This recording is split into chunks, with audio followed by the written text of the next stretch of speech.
In today's video, I'm going to teach you how to create a table of contents in Google Docs. So, let's get started right away. First, go ahead and open your preferred web browser. Type Google Docs into the search bar and hit Enter. Click on the first link that appears, which should take you directly to the Google Docs homepage. If you're not already logged into your Google account, you'll need to do that now. Enter your login credentials, and once you're logged in, you'll be on the main Google Docs dashboard.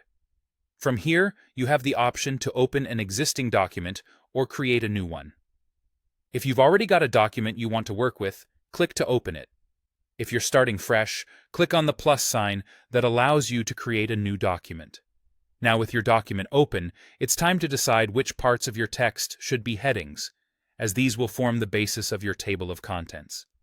Start by highlighting the first piece of text you'd like to use as a heading. Next, navigate to the top menu and click on Format.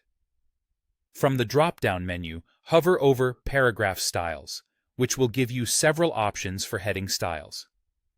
Let's say this first piece of text is your main title. Select Heading 1 for this purpose.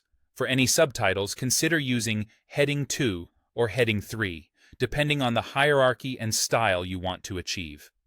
Continue this process, highlighting each section title and assigning it an appropriate heading style. This will ensure that your table of contents accurately reflects the structure of your document.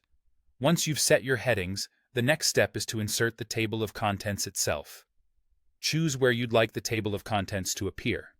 Typically, it's placed at the beginning of the document, so position your cursor there or wherever you prefer. Now, from the top menu, click on Insert.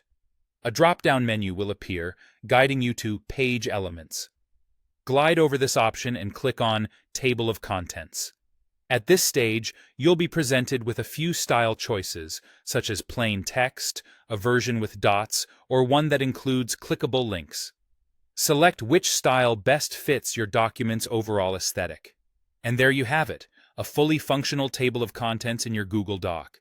It's that easy. Not only does this make your document more organized, but it significantly enhances the reader's navigation experience. Feel free to update your table of contents anytime by clicking the refresh icon that appears when your table of contents is selected. This will capture any changes you've made to the headings or their locations within the document. I hope you found this tutorial helpful. Thank you for watching, and happy writing.